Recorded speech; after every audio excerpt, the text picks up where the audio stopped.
Hi everyone, this is Alan McKay. Welcome to episode 127. I'm speaking with Kat Evans about women in the industry. Let's dive in.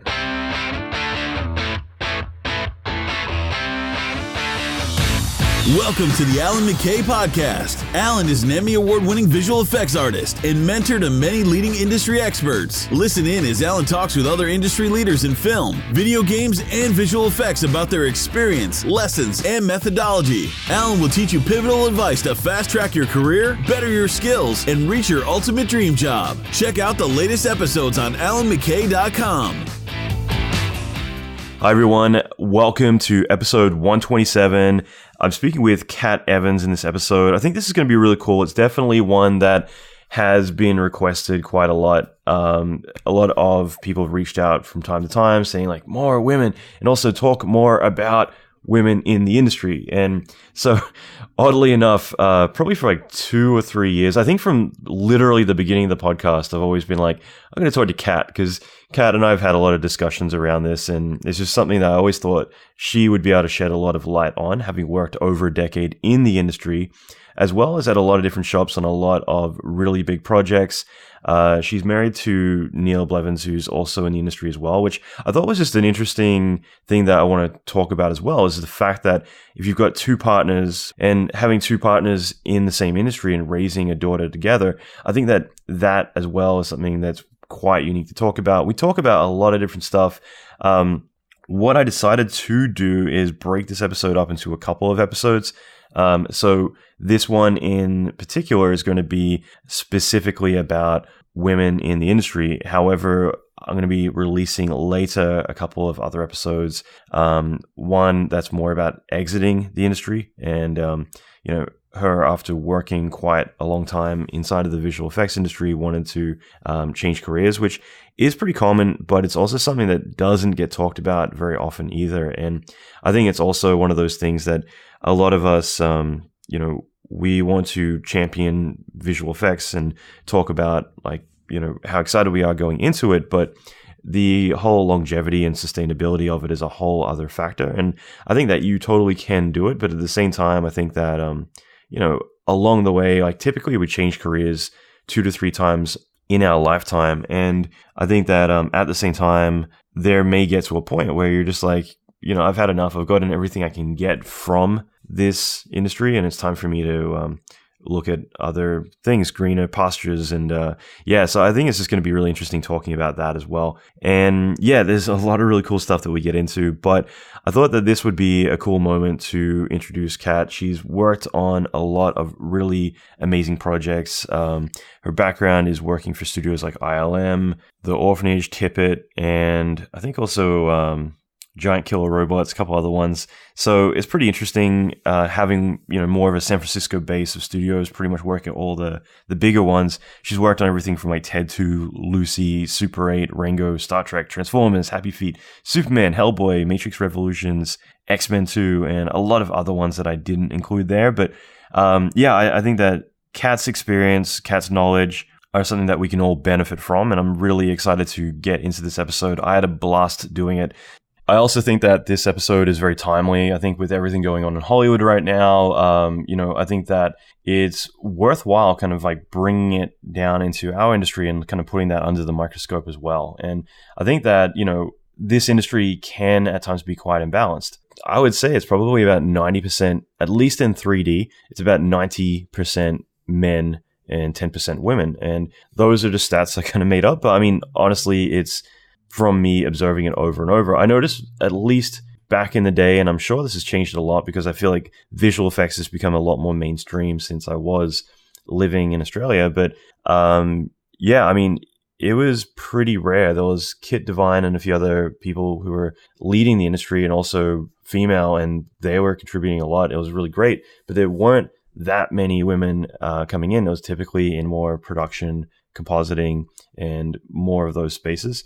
At the same time, going to Japan or America, even France, I've always noticed a much more even balance, which is great. Definitely Japan is always like, whenever I've been to events where I'm speaking over there, and afterwards you would get like all the people lining up to either chat, get an autograph, or just get a picture or whatever, and you would notice there were probably more women in some cities than men, and it always kind of blew me away that there was that early adoption into that space. But then, let's say, like I said, Australia or Germany, some of the other countries I've worked in, it's kind of the other way around. And like I said, I'm hoping that that's definitely something that's kind of evened out. It's just kind of, now it's, something that you hear about in school and say, that's fun, I want to go do that. But it's definitely something that's had a bit of an imbalance, and it's starting to, like I said, even out more. But at the same time, like I think that all of us need to kind of always just be conscious of both the social dynamics that go on in the workplace,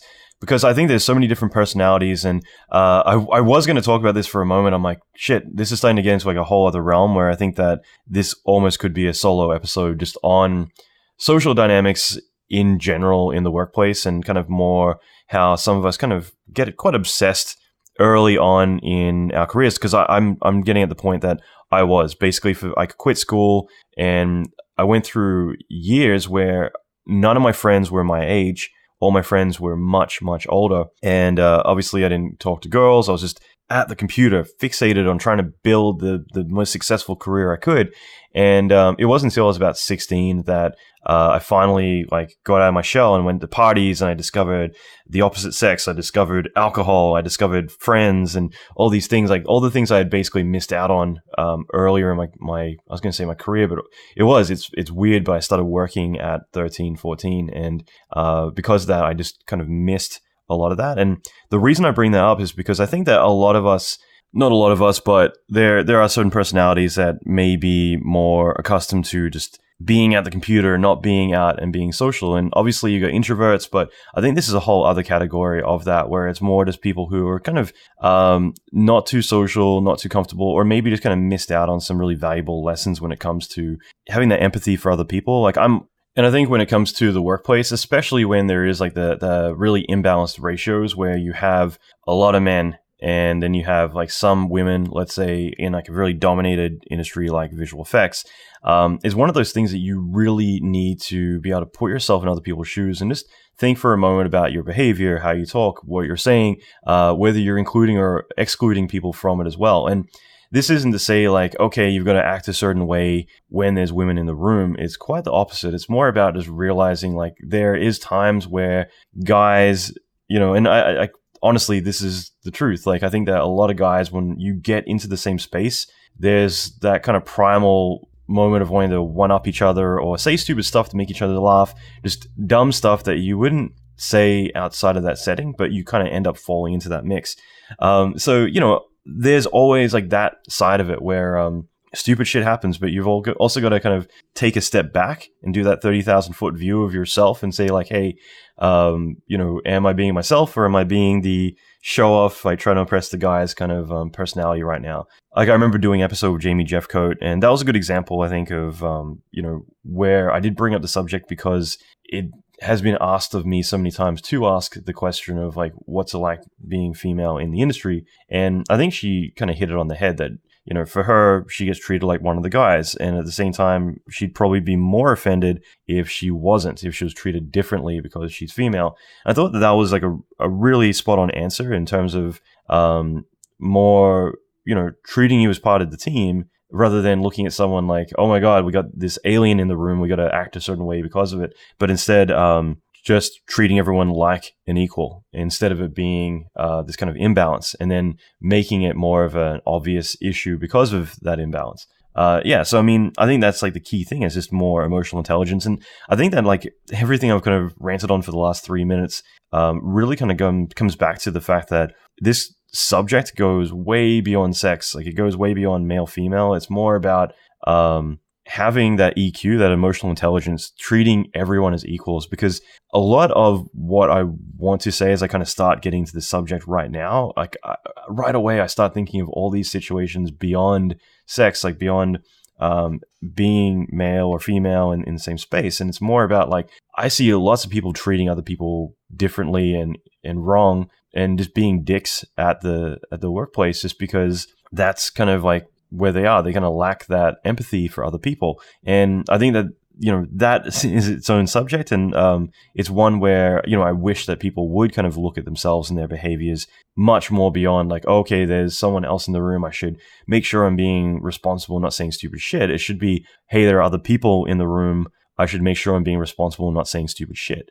Because I've seen it so often that like people treat other people like shit, especially let's say if they're a different status or all the different dynamics that come into it. And the more that I think about this and want to rant about one thing, I feel like these are all different issues that are all unique, but at the same time are all so very similar. So I think that, like I said, I think this is a really great episode. At the same time, I think that there's been an ongoing theme with a lot of these episodes, like with interviewing a lot of experts in the industry who've been around for a long time. We always kind of come back to the same subject of don't be a dick to anybody. I think that is really the underlying theme here. And I'm excited to get more women on. We've had a few. I hadn't really thought about it until discussing this just recently about like what are some other episodes where we had people on. And me personally, I don't really want to have to theme episodes like, oh, well, let's go and get all the other women we've interviewed and link them in the show notes,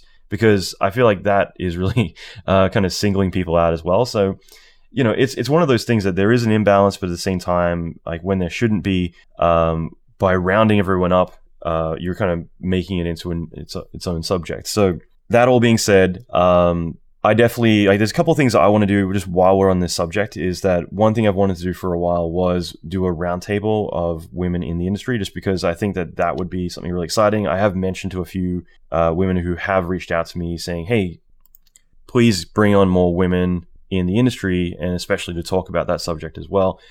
So that's something that's been on my radar for about 2 years, I think, or maybe 3 years. Wow, I can't believe it's been that long that we've been doing this. So yeah, it's definitely something that I want to do, and I think that it would, be really great, just because there's only so much that I can really discuss with other people, whereas getting, I think, a few people who share the same views and have had similar experiences, that's something that is going to bring up subject matter that, I think is quite unique that I could never really touch on. So that being said, like, this is such a big subject, and I also think it's just such a very relevant subject right now. So I'm really excited about this episode. And again, thanks to Kat for taking the time out to chat about this. And by the way, if you want to check out the show notes, go to alanmckay.com/127, so 127, and you'll be able to get access to the show notes there, as well as really insightful quotes to the episode, any insightful information,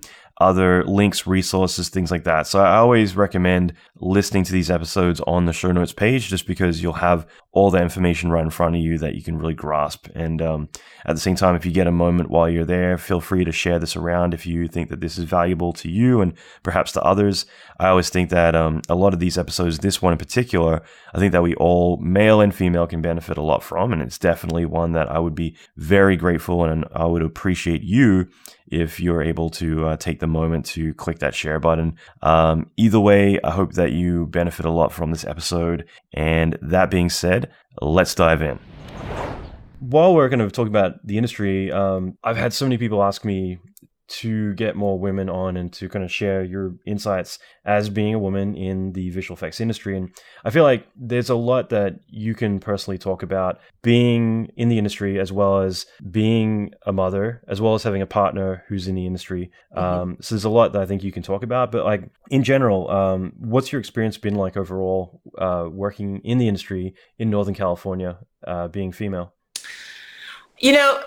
In general, people have been, I would say overall, very professional. I don't have a story of like vastly inappropriate behavior to bring to the table. You're working at the wrong studios then. But there are things that are a problem.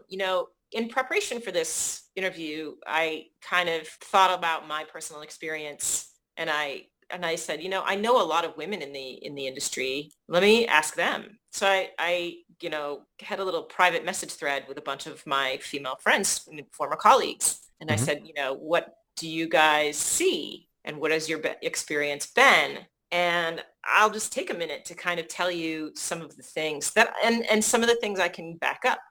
One woman said, I've never had a female supervisor.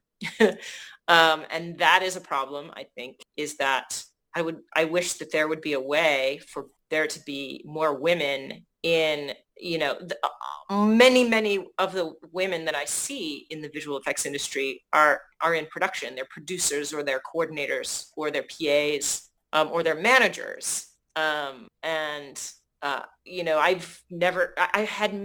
had, I think, only one woman who was my lead, working on shots as an artist, in my entire experience. And I think that, and I spoke to one of my friends who was a supervisor, a compositing supervisor, and she said, I just cannot do the amount of overtime that is required.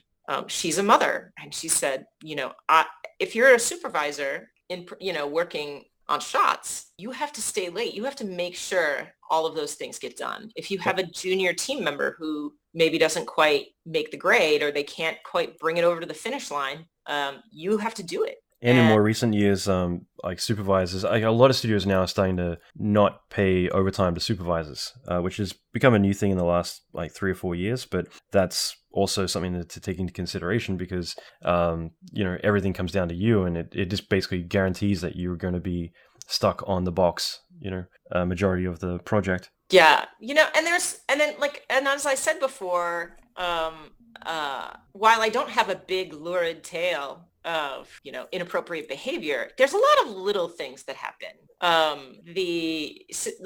There's a lot of situations where I've said something in a meeting, and then it kind of gets disregarded. And then literally 2 minutes later, a guy will say the exact same thing. and I'm just like, I just said that. Or things like, I was working at a facility, and this is a good little story. I was working at a place, and there was a shot that came up, and there was a very attractive woman in the shot. These actresses in these films are beautiful. And one of my male colleagues made a comment about, he said, he was like, I'd like to blah, blah, blah, whatever. And I just didn't need to hear it. And I said, hey, don't be a pig. And what really meant a lot to me was when my other male colleague turns around when I said, hey, don't be a pig. He said, yeah, don't be a pig. Because he had my back. He was backing me up and telling this guy, hey, you're out of line. We don't do that here. And I think that story is really meaningful, because that's what we need more guys to do. I'll jump in because I want to hear more, and I'll jump in and say one thing, because I've thought so much with all the bullshit going on at the moment. Last year, just I think is going to become a very iconic footprint in history, especially in America. And yeah, I do think that it's very contagious, guys being around guys, where suddenly, and I'm not validating anything that gets said or done. It's just, I do think that sometimes thinking goes out the window, and it's more about getting your buddies to laugh and say stuff. And all I mean by that is that a lot of stupid shit gets said without guys even thinking about it. And it takes someone to actually stop them and say dude, stop being a dick, or you're sounding like a child right now, for them to actually stop and be like, oh yeah, I can't believe I even said that. I think that a lot of the time, guys are not even aware of the stupid shit that comes out of their mouth. And when you actually put it in context, it's just holy shit, why would you say stuff like that? And I think that it is really worthwhile that people start to be more present and conscious of what are the things that they're actually saying. Because again, when you're around a bunch of dudes, you don't think, you say stupid stuff, and 99.9% of it is utter BS. And you got to start thinking, well, wait a minute, if there's other people around, how is it going to affect them? And yeah, that kind of stuff, again, if you're not aware of what you're saying, then there can be a lot of negative repercussions that come with it. So yeah, I think it's good. I think that now that we're getting a lot more women in the industry, it's making people have to start thinking, oh yeah, I've actually got to be a responsible adult instead of being a 5-year-old running around just doing stupid shit and drawing with crayons on the wall and not really thinking about what I'm actually doing or saying. Yeah, I mean, I know exactly what you're talking about. You know, you get, and some of it is just human behavior. You know, there's a certain level of swagger that goes on among dudes when you get them together. Hmm. And you are correct that just being a little more conscious of yourself would help. And also, I mean, I feel like, you know, when I first started out, there was this expectation, well, you've got to be one of the boys. You've got to shake it off. And that's, you know, if you can't handle that, you're no fun Hmm. as a woman. But I think that's kind of, Yep. and I'm not saying I need to be tiptoed around, but I think, you know, I read this in a forum I was reading recently. A woman said, you know, see me as a human being first and a woman second. Hmm. And, you know, we are all human beings. We need to just respect each other and be considerate of each other. And I mean, I get it. I get it's, again, human nature to kind of want to engage in like the swagger, you know, and Hmm. the pecking order and, you know, one-upsmanship. And like, there's a lot of competition in VFX. It's a very intense and sometimes competitive environment. And so certain behaviors come out as a result. And, you know, be aware of that. And you can choose how you want to navigate those waters. And just know that if you kind of engage in that swaggering kind of behavior, you're a dick. One of the reoccurring themes on this podcast, just because it's always like, what's some good industry advice? It's always don't be a dick. So yeah, I Yes. think it's a good one. No, like going back to what you're saying about what you read in that forum. I remember Jamie Jeffcoat. She works at Bungie. I had her on the podcast, and that was one thing that she mentioned is that she would be probably more offended if people didn't, you know, treat her as one of the guys. So it wasn't really about like, you know, her being treated differently. Is more, yeah, if she was being treated differently, if she was being treated specifically like a female, then that would be a lot more offensive than just being, you know, one of the people in the studio, not necessarily one of the boys, but one of the team. And I think that's, you know, that's a good starting point. You're right, is that you know, why treat someone differently just because they are a girl? Realistically, in a real world, there is a difference, just, you know, because especially in this industry, it is very male dominated, and because of that, I think everyone needs to kind of readjust a little bit and get used to it. And I love the fact that there are way more women coming into the industry now compared to 10, 20 years ago. And I think that that's how it should be. That's how it needs to kind of reset and stop being such a boys' club. The one last thing I'll add in is like Christina, she works in the vehicle wrapping industry. So she's the only female in a pretty big warehouse that's all car guys. And like even before she got hired, and again, like all of this is illegal when you think about it, but it was a big decision about like, do we hire a woman because this will change the dynamic of the studio, of the office, and because of that, like, you know, obviously she has had to, there's been a lot of stupid stuff said around her that she's got to roll her eyes and go on with her day. And yeah, I mean, it's not ideal. It's just at the same time, like, it is such a all guy place. Like, you go into a auto body shop that's all dudes, and suddenly there's a girl working there. It's, you know, there's still years to go before people start to think a bit more responsibly and grow up a little bit and stop being a dick. Yeah. Well, I mean, hey, I have to, you know, tip my hat to her, because that's got to be a really difficult situation to walk into, you know, and kind of handle it diplomatically and professionally, but also fit in and not, yeah, like, you don't want someone to feel that they have to tiptoe around you, but there is a level of professional conduct that should Hmm. be expected in the workplace. And I mean, I don't care. I know some visual effects places are so, or places I used to work at anyway, they're so locker room.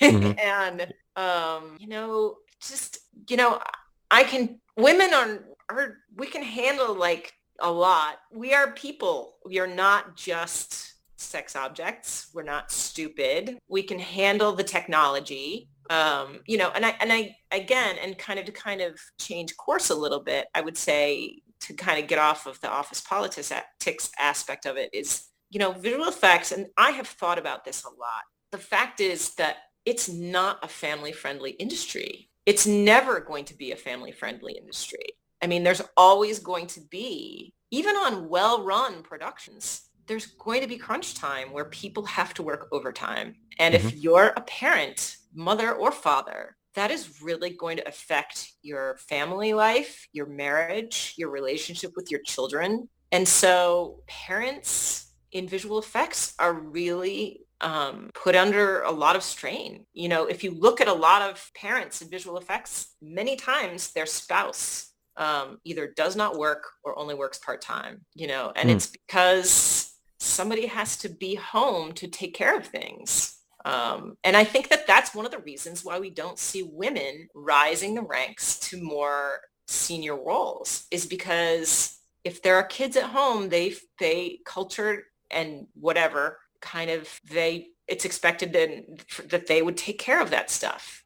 Do you think that, sorry to cut you off, but like, do you think that certain managers are actually conscious of you're a female, therefore you're a liability, because at some point you're going to have kids and, you know, that's going to mean that you're going to be stepping out, you know, at some point during the process? Because again, like I wouldn't ever think that someone thinks that far ahead as to think, oh, wait a minute, you're opposite sex and therefore there's, you know, little red warning bells going off that, you know, these unpredicted results may happen of like, you might have to, you know, take leave at a certain point or, you know, this, and this. But more recently, I have read in other industries about that is like one of the things that does hold women back in certain management positions, because they may have to take maternity leave at some point. And that kind of shocked me that like people even can think that far ahead to look at someone and be like, oh, you're a liability because of XYZ reason.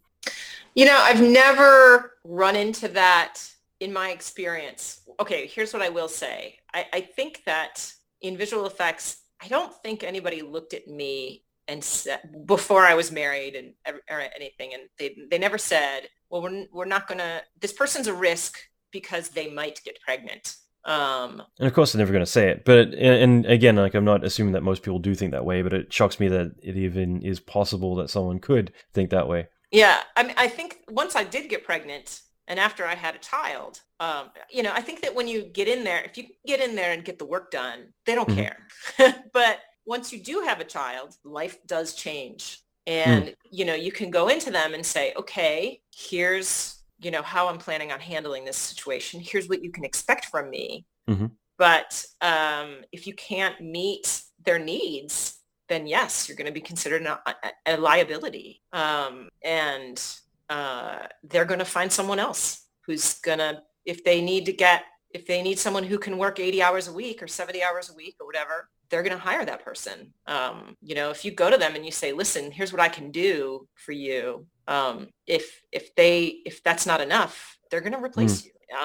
That's what's simply going to happen. You know, and that is really unfortunate. You know, and so as a woman, I don't know how to get around that. And so, because I know that in film, you know, there are times when crunch time comes around. And so, I mean, unless you have a spouse who can stay home and keep the home fires burning, you know, I don't see that ever changing in visual effects. Visual effects is never going to be a family-friendly pursuit. Unless, you know, maybe there are people who can like do what you're doing, work from home, find a way of navigating a situation where they work from home, and then you can manage things. That gives you a lot of flexibility.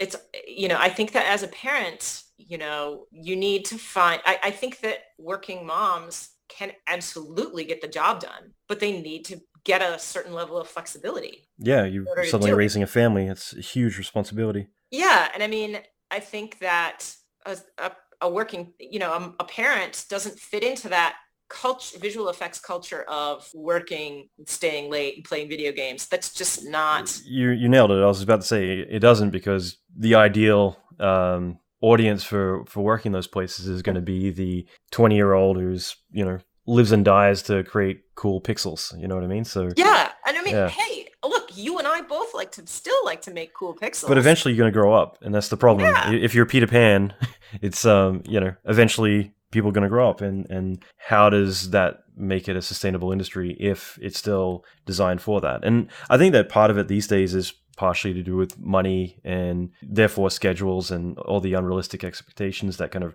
ripple down from studios and just what is the norm. And that's why I feel like maybe at some of the, I was going to say at the larger studios, like let's say Pixar or something like that, you might have a bit more of a realistic schedule. But then I think of, not to get too hands-on, but let's say Sony, who do a lot of CG animated features, they're still very well known for saying, okay, 6 months out, we're doing 6-day weeks. 3 months out, we'll be doing 7-day weeks. And then, 2 months out, we'll be doing 8-day weeks.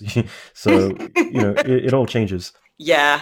And I mean, again, like those kinds of situations are just somebody has poorly managed the situation on the high up the food chain. Absolutely. And I sincerely believe that it does not need to be that way. I think that shows don't need to get to that point. I do think that there is an amount of overtime that's reasonable, but there's a lot of overtime that's just completely out of hand. Sometimes it's good. Like people always joke, like, yeah, that the overtime paid for my new kitchen. You know what I mean? So, yeah. It's nice to get the money. There's no question. Oh, when I worked on The Matrix, I was single. I had no life. I had just moved to California. I didn't know anybody. So all I did was work and sleep. And then the end of the movie came and I went home and I slept for a week. And then I woke up and I looked at the bank account and I said, woohoo! It was great. It was awesome. But that's not the life I live now. Sure. Absolutely. And neither will anybody else. So, I mean, if any industry, and I hear this in the tech industry as well, if they want women to be there sincerely, really want women to be working with you, you need to find a way of making your industry family friendly. And you need to find a way of giving people the flexibility to live lives, to have spouses and families. And I mean, beyond that, like things happen, you have a car accident and you break your leg, a relative passes away, things happen in life that interrupt your career and you sometimes need the flexibility to address them. Yeah, no, it's so true. And usually our schedules don't adopt for that. It's just like, it's kind of expected that you're just going to basically live and breathe at work and that's it. Yeah. I'll say this, like I remember dating this girl in New York and she came out to LA to visit. And one of my buddies and his girlfriend picked me up. And I remember him saying to me, like, does she know what you do for a living? And I was like, yeah, of course she does. And he's like, but does she know? And it took me a second to kind of realize what the heck are you saying? And to me, I didn't see it as a big deal. But yeah, essentially it is like, they need to be aware that you literally are working all the time. And it's a huge commitment what we do. So it's definitely not 9 to 5 like some careers. No. It can be very exciting. It's fun to make beautiful pixels and solve hard problems for sure. But, you got to have balance in life. And I mean, like, that's kind of why I'm transitioning out of the industry is because I need to find more balance, And I think that like everyone has a shelf life. Like I've started thinking about that myself. Like I've been doing it for, quite a while and I'm always thinking like, okay, well, do I want to be doing this when I'm 50? No, I don't. And it's definitely, I think that everyone, it sucks, but it's kind of like the military or something else. Like you do your time and eventually you're not going to do it for the rest of your life. And no. Well, some people are. There are some people who do. And that's great. Health issues come into play at some point, Yes. But to jump around a little bit, but I want to talk about you having a family and managing that, but like also before we get into that, like managing a partner, like I remember we were at one of the Lucasfilm Christmas parties one time and Neil, your husband works at Pixar, was saying like, oh yeah, it's great being in a relationship, both you being married and working in the same industry, like you can fall asleep at night talking about cameras. It's so amazing. And at the time me thinking like that doesn't sound like a lot of fun to me. I purposely dated people in other careers for the most part just because I wanted someone to pull me out of my world and have an escape to this rather than, living and breathing it at home and at work. But I mean, for you, like both of you, work, pretty big jobs and big productions. Like what's it like being in a committed relationship where you're both in a pretty demanding industry? That's a great question. You're welcome.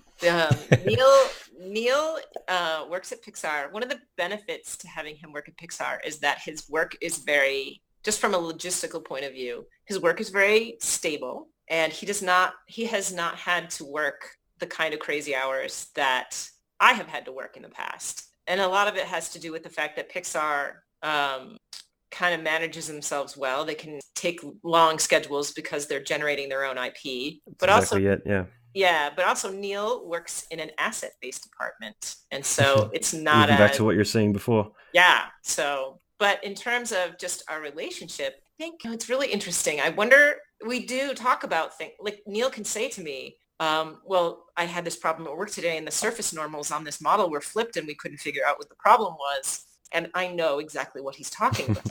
Or talking about the benefits of PTEX versus UVs. One of the last lunches I had with him, he was talking all about PTEX versus UVs. So I was having the exact same conversation. Yeah. Or, I can talk to him about, we'll be watching a movie and I'll say, oh, they're really leaning hard on the Steadicam moves or whatever. Mm-hmm. And we will sit there and we will analyze movies, and perhaps from the outside, we look like giant nerds, but I think it really brings us together because we can talk about these things and we love them. We love analyzing things. One of the things we like to do a lot is we love to watch movies and then talk about them and analyze them to death. And we can talk about the story, we can talk about the effects, we can talk about movies at every level. We can talk about just the story. We can talk about the characters, but we can also talk about the effects. We can say, ooh, that shot didn't look so good, or wow, that's amazing. And then Neil might say, I read an article about how they did that. And, So the latest Cinefex, blah, blah, blah, blah. Exactly. Yep. Exactly. We actually kind of joke a little bit about sometimes if we're like socializing with a lot of other people in visual effects, many times what will happen is we'll be with another couple and the husband works in visual effects, but the wife does not. And I sometimes feel kind of split because the men invariably are talking about work, and they're talking about, they may or may not be having a technical discussion about work. But the woman, because perhaps she's in another industry or whatever, she's got a real job. Yeah, she's part of the real world.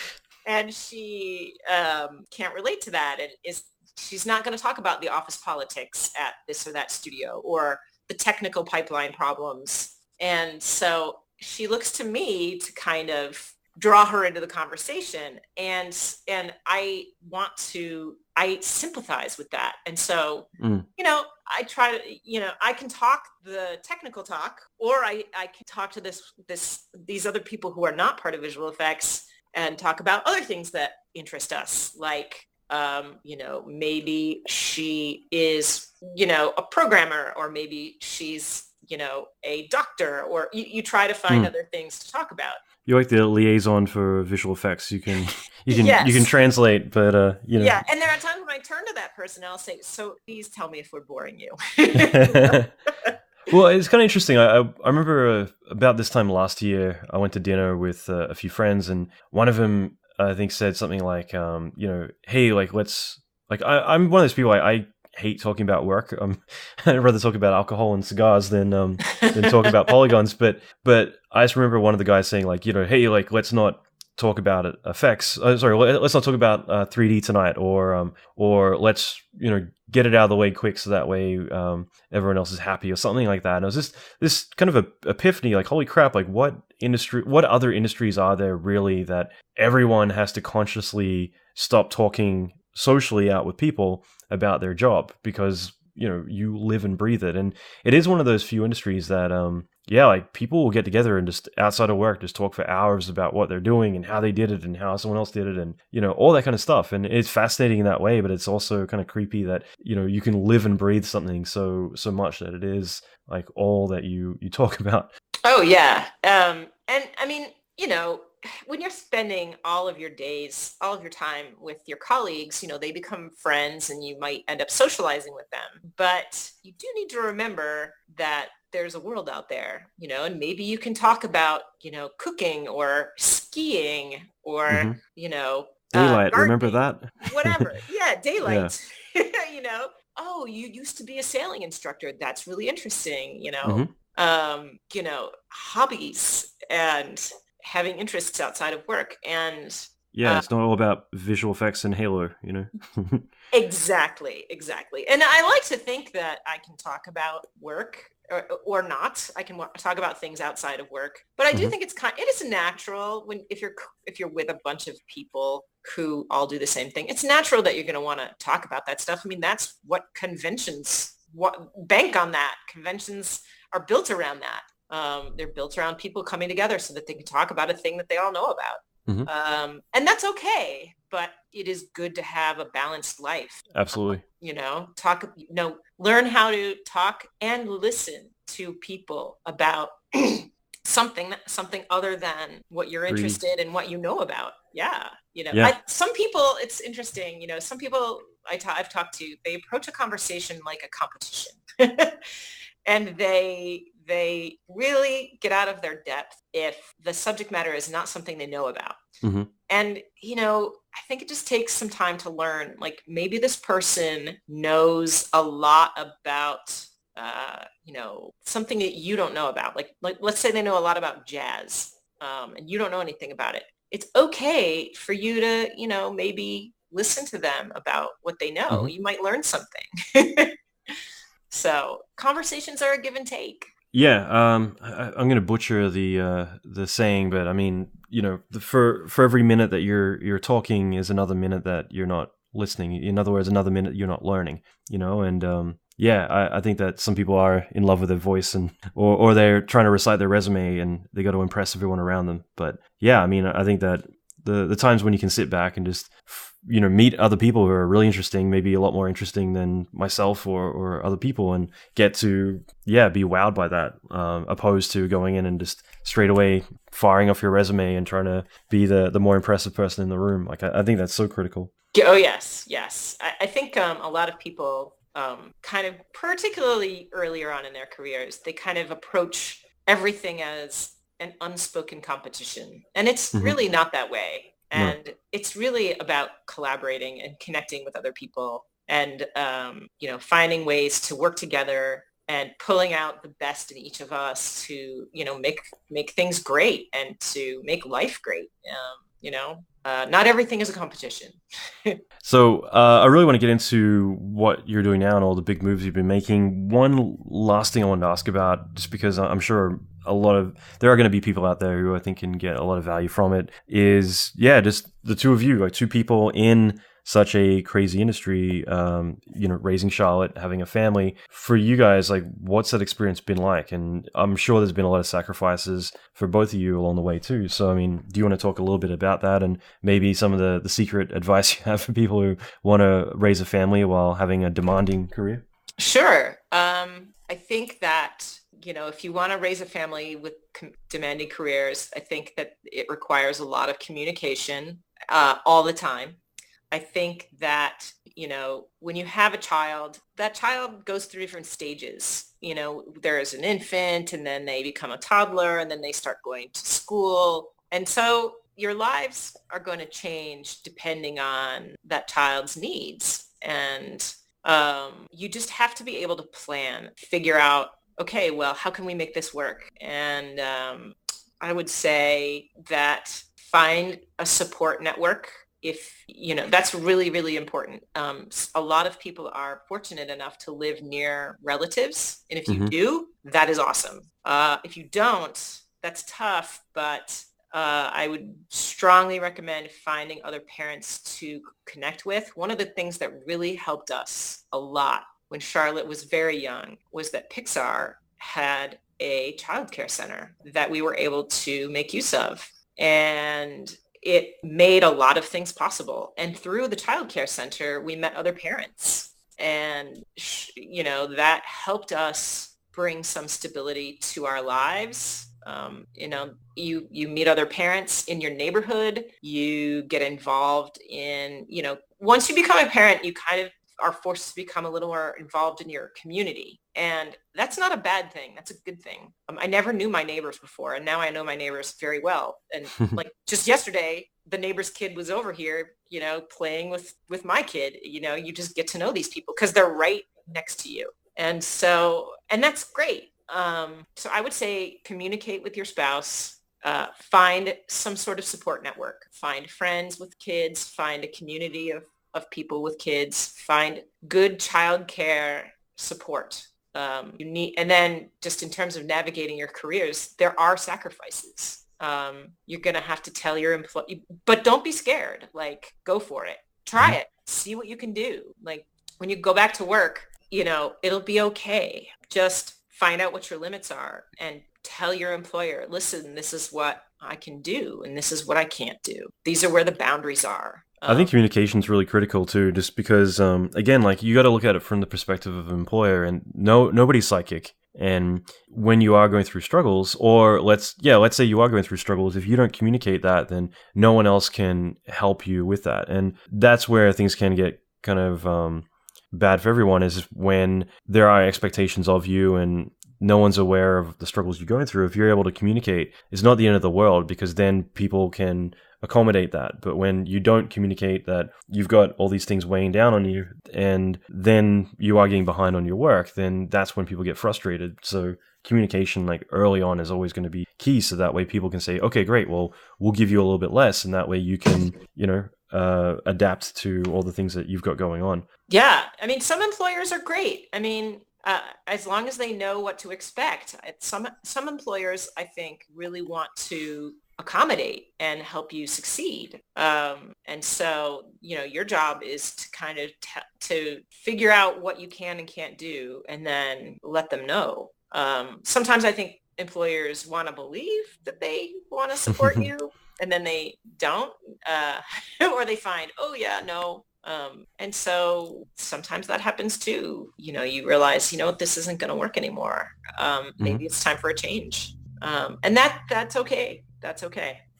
Be honest with yourself. Yeah. No, that's great. That's really cool. And speaking of change, so do you want to fill us in a little bit about, what you've been up to? I mean, you kind of hinted at this earlier on, but you've been looking to kind of change things up a little bit and step away from visual effects. I'm just curious, before we get into that, like, was there anything that preempted that? Like, how do you consciously kind of make a decision like, okay, I'm going to step away from something that I've been doing most of my career and my life?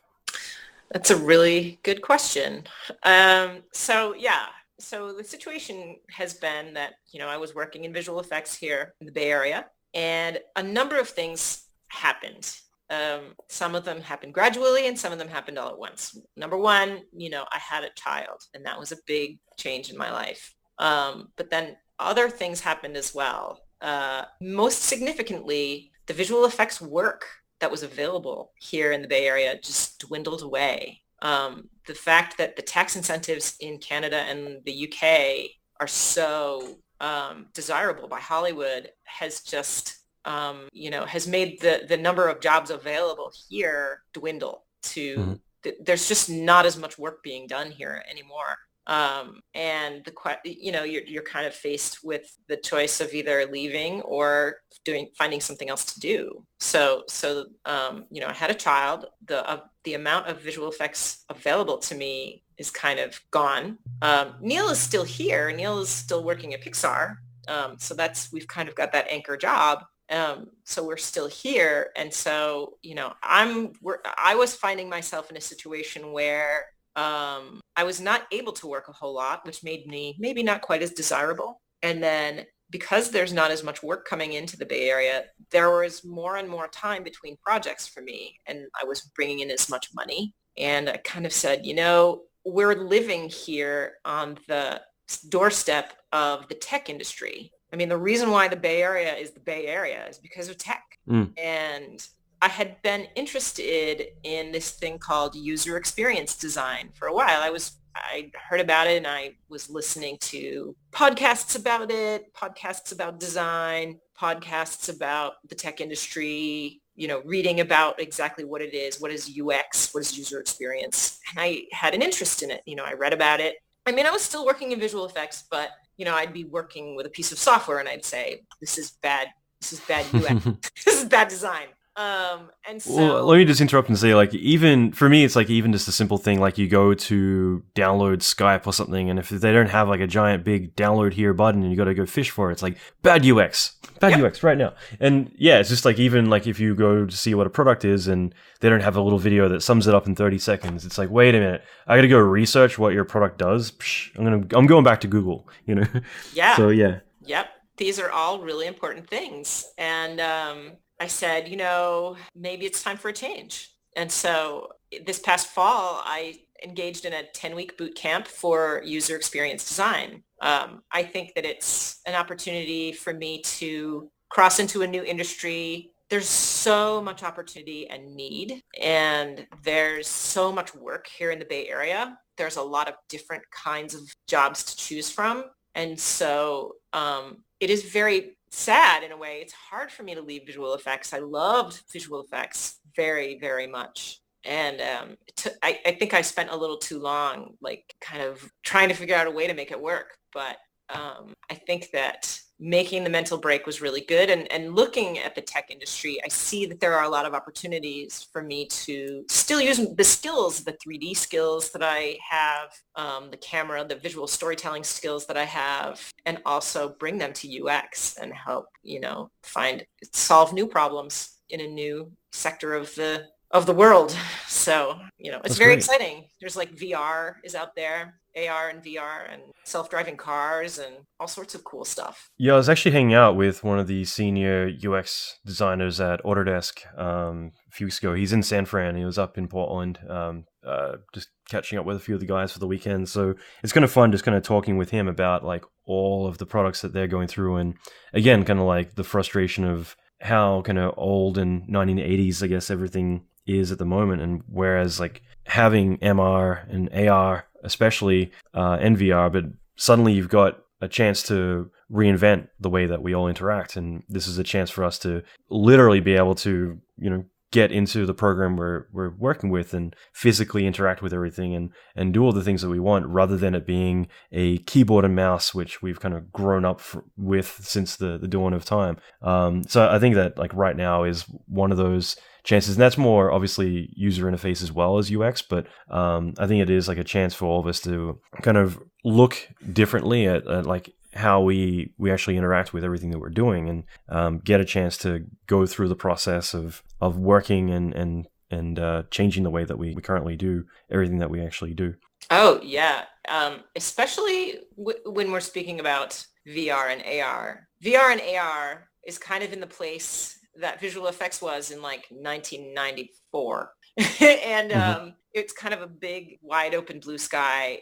Everything is still a little janky. Not everything works exactly right. You're down again to kind of really strip down polygons and things. But in terms of figuring out how things work and what the conventions will be, how the space gets navigated, it's a very exciting time. And so, that's just one of the places that, there's a potential for growth. And I think there's a lot of need in games. There's a lot of need in like medical visualization, like Google and Tesla, and there's so many companies here in the Bay Area that are doing exciting things.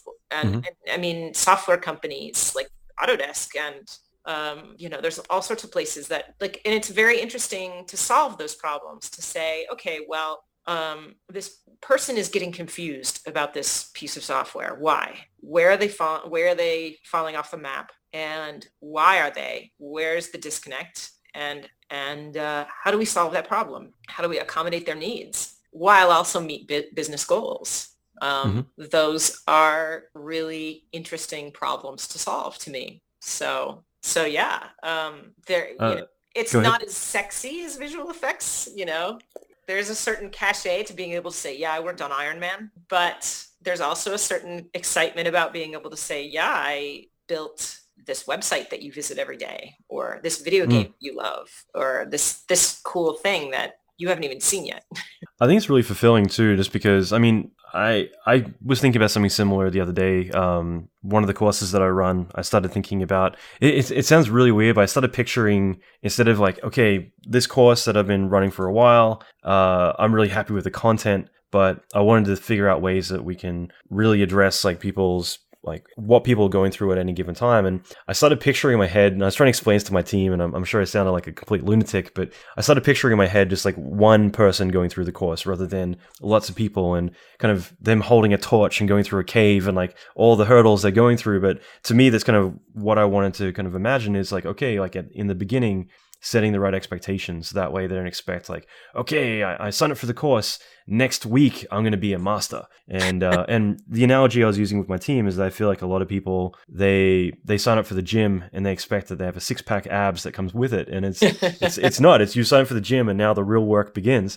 But bit by bit, like, okay, maybe 3 months into a year-long course, you're going to start to get detached. You're going to see other shiny objects along the way. Or maybe you feel like there's one or two things that just weren't clarified enough. So because of that, you're frustrated and you can't get past that little point. And I've got this guy I know in Austin who owns a 8-figure like a tech business basically, but he had a course that he was developing on passive income. It's like how to make, I think, like $1,000 a week or something. And what I thought was really interesting was that he ended up paying a few people to come into his office and sit down and do the course. And the reason for that was because that way they're going through the course and they end up like getting stuck because there's a big button they got to click, but they for whatever reason it just doesn't register in their head like click this button. And suddenly it went from like a course that was doing okay to a course that everyone was getting really amazing results with because he was able to sit down and see firsthand, like really observe where people are getting stuck, what are the questions they have. And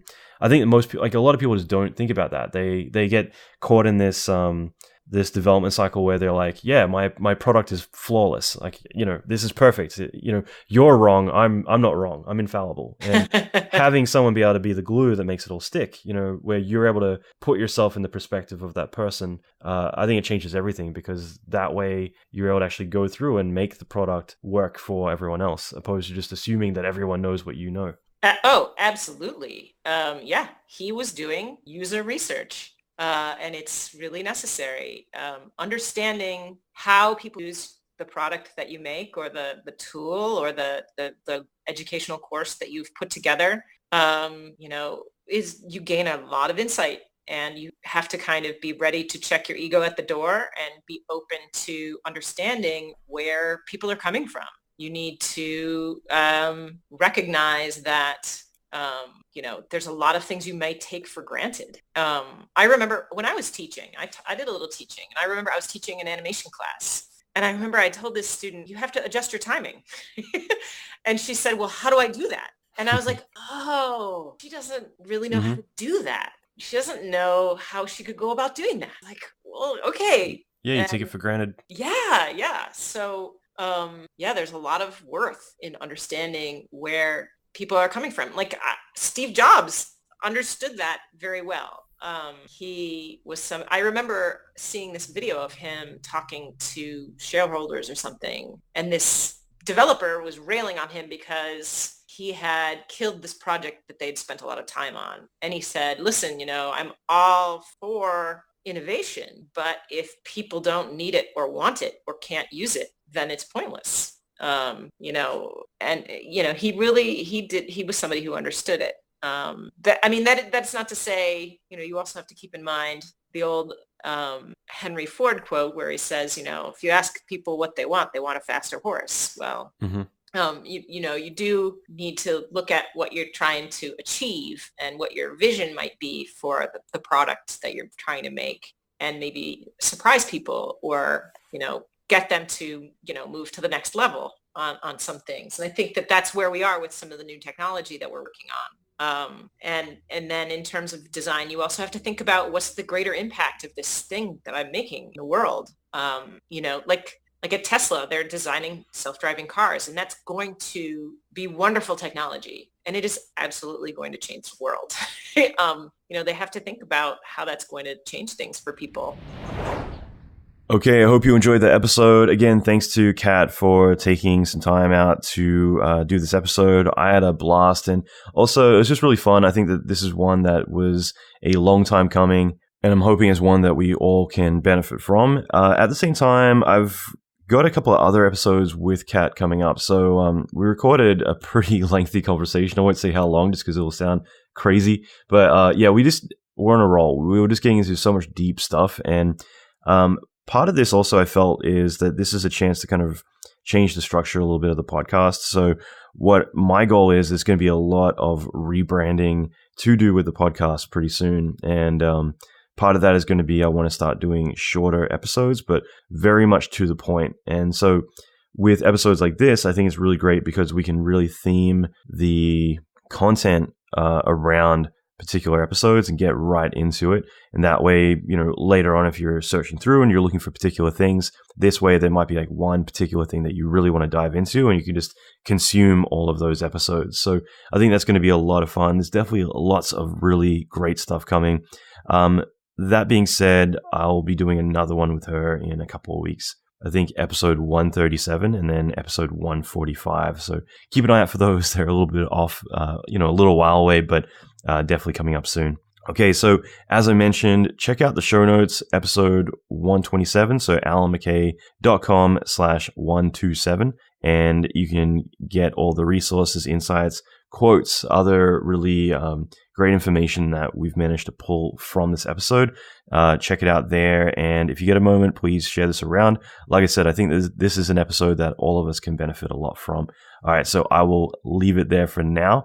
I'll be back next episode with Willie Sussman, who is the head attorney, I believe, for the immigration firm Bell Gully, and they handle all of Peter Jackson's immigration for Weta, for all of his companies, Park Road Post, you name it. So I thought this would be really great to actually get a hold of Willie to come on and discuss immigrating to New Zealand to work, as well as long-term how to stay there as a citizen as well. Willie's been really proactive in contributing a lot because there is a lot of shaping going on inside of New Zealand right now. There's a lot of different things happening. So he's been in touch a lot, making sure that this episode is the most up-to-date with all the latest critical information, even just in the past couple of weeks. So I'm really excited about this. And if you've ever wanted to work for Weta, or if you ever wanted to live in New Zealand, which I think a lot of us have, then this is a chance to get a lot of insights into how to go about it, what to do, and just